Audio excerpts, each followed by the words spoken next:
Good afternoon. It's 2 o'clock, Monday, June 27th. I was out here spraying my last full quarter of barley.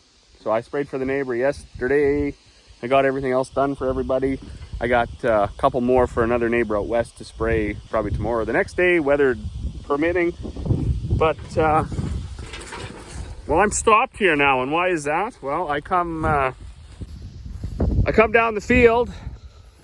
And I was all excited because I only got like 4 rounds left. Sorry, 2 rounds left, like 4 passes. And I get to the end of the field and I go to slow down a little bit. And the friggin' boom just about passed me. So it broke. This was supposed to be attached to here.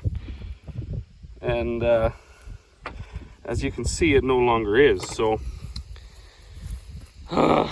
I guess they do have that part at John Deere, so they're gonna run in and quick and get it. But they got these so tight that it's all I had with me was a couple big crescent wrenches. So they're bringing out some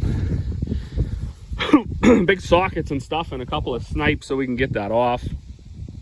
And other than that, it's not going too terribly bad. The barley's looking pretty good. This was sprayed with, seeded with our flexi coil drill.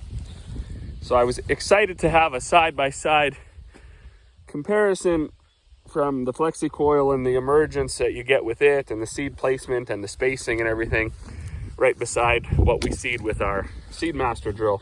Because our flexi coil is like 7-inch spacing, 9-inch spacing, sorry, with 3-inch paired row openers. So it's quite narrow spacing, as you can see here, whereas our Seedmaster is 12-inch spacing. So if you're going to seed at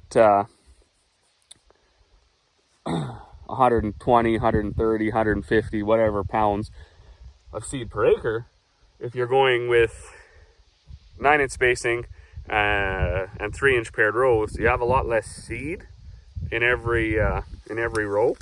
Whereas if you're going to seed that same amount of pounds per acre with a 12-inch spacing, you have a lot more seed in every row. So it does grow a little different, that's for sure. It's when you look side by side right now, the 12-inch spacing looks way better, infinitely better. However, it's like 9 days ahead of this, so it's not a fair test. This field was also the second last one we seeded, and the day after we seeded it, I came and I sprayed a trip of glyphosate over it because we didn't have time to work it. And as you can see now, lots of the broadleaves are getting big enough and ready to die. As far as leaf stages, I don't think we're too far advanced for sure. What do we got here? That's a tiller plus 1, 2, 3, 4 leaf. I don't know what causes the leaf to squish like that. I see that on a few of them for sure. Weird. That's the joys of farming. No matter what you do, there's always something ready to pop up and bite you. So, you know, you can go through the spring and you can book your seed and your chemical and your fertilizer, and you can get it all in the ground and get the groundwork nice, and then get your first pass done on canolas and things like that, or get your cereal sprayed, and come out 2 weeks later and you have some ridiculous ailment. Just another way the good Lord shows us that he loves us, by providing all these impediments that we just don't need. Anyways, I'm not sure why those leaves are curled. Anything like that, somebody will have something you can spray on it. If it works or not is totally irrelevant. They'll just be like, oh yeah, no, spray this, that'll take care of that. And then they come up with a term for what's happening. And anyways, you can definitely, horseflies, you can definitely go broke trying to keep the crop looking healthy. But from what I can see, it's got big, nice leaves and pretty deep green colors, so I'm gonna call that a win. All right, and just like that, we are back in action. So that little end was like $300. Not the end of the world. Also picked up a couple more parts of John Deere when Corey was in there. The crazy part of it, so with that piece threaded into the rod of the cylinder, and you can imagine this is 2013, it's fairly rusted in there. So what we had to do is weld a nut onto it and soak it down good with some penetrating oil, take it into the yard. We took it right off the sprayer, took it into the yard, get an impact, and beat away at that. And it finally did come. So winner, chicken dinner. Got 1, 2, 3, a round and a half left. 3 passes left, and we'll be done basically everything on our farm for the year. I did my second pass of canola yesterday, and hopefully then we can finish up for the neighbor out west, run back over, do 2 more quarters for the neighbor over east, and then wash Marvin up and put him away for a while until desiccating season if we need to use them for that in the fall. And, I think it's going to rain tonight. So we had that, it was supposed to rain yesterday. We didn't actually get any at the farm. I've seen a couple bolts of lightning and a little rattle of thunder, but we didn't get any rain. So we could always use a shower. We're not desperate in need of rain right at the moment, but always use a 2-3 tenths is always nice. You know, if you get that every other day, life is good. Well, good evening. The old voice went for heck there the other day. I don't even know what happened. I'm not sick or anything. I just lost my voice. So, but I was out spraying all day for the neighbor out west, and just got in a couple hours ago. We've had everything on the go. We've been working away, making the ditch around this side of the shop. That way, all that clay, we're pushing it around and pushing it in the shop anyways. Corey's got some sand for the house. They've been digging in the water lines. We had a breakdown on the sprayer the other day when I was spraying our barley over here, our last quarter. We're done the barley, or done the spraying on our farm. Finished up everything that the neighbors had wanted us to do except 2 quarters for that second pass on the canola. So Corey and the kids been looking after weeding the garden. Her and my dad have been digging in the water line. It's got to go from the pump house here all the way to the house.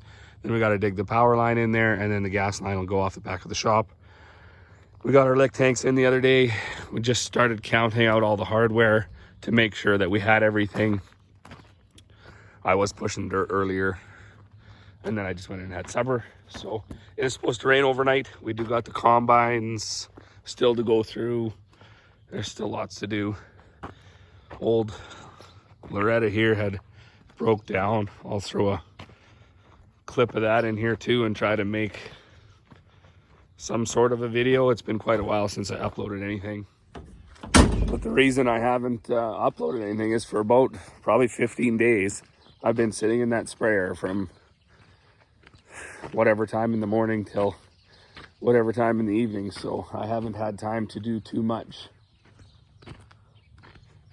Going forward, no, we got to get the shed done. We got to get the dirt smoothed out in there, and so I can get this stuff put away. I wanted to take one of these tractors down and work a little 5-acre piece, and even maybe seed it to grass yet. But who knows if that'll happen. So that's actually not always, you know, it's not the end of the world either, because now it's like really well lubed up in there because of all the oil that just sprayed everywhere. So there'll be less friction in and out and everything else. Stuff's a lot slipperier. It's kind of frustrating because oil's super expensive and soap and everything is super expensive and degreaser to wash all this stuff. So, but what I got here, I got this bale twine ran through the top there where the hose goes. This rope ran through the bottom where the hose goes. So I got to tie it up. Unfortunately, he didn't have the right ends, and we wanted to put this together because we're getting some stuff delivered tomorrow that we want to use a telehandler for. So my dad ran into town, just into height there. It's a pretty good hose making shop, tire shop, everything else.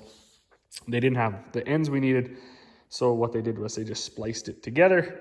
And I don't know if that's going to work because, right, that's not going to bend around. However, Where it broke was right at the back anyways. So I think it might be okay as long as it doesn't catch there. So I'm gonna put it all in and then we'll get it fired up and see if it goes. Anyways, good news, Loretta seems to be fixed. So the tilt hoses are actually right here, these two. And then they run over and all the way down this telescopic part and then all the way back around and under it, and they end up back here. So they're quite a long hose.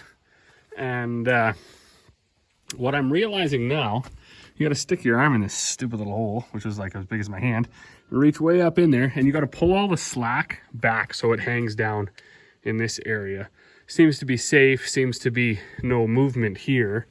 And this big ram, I don't know, I mean, maybe it'll hit him, but doesn't seem to. There seems to be lots of space in there. I hadn't done that before. I hadn't pulled all the slack up to the top. What I had done was the slack was all back here. So when you go all the way out, that's fine. But when you come back, too much hose builds up and it squishes in here because this hydraulic hose being wire braided and everything has only so much mobility, and as it bunches up and then it breaks and squishes and everything. So this whole thing actually back here was missing. We built this. That's why it looks kind of trashy, because we're not fabricators or welders.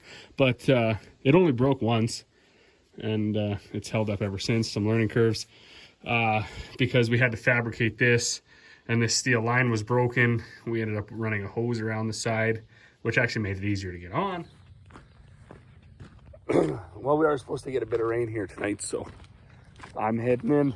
I got to get some tea and honey maybe going on for the voice box here. As always, thanks for watching, and we'll see you all on the next one.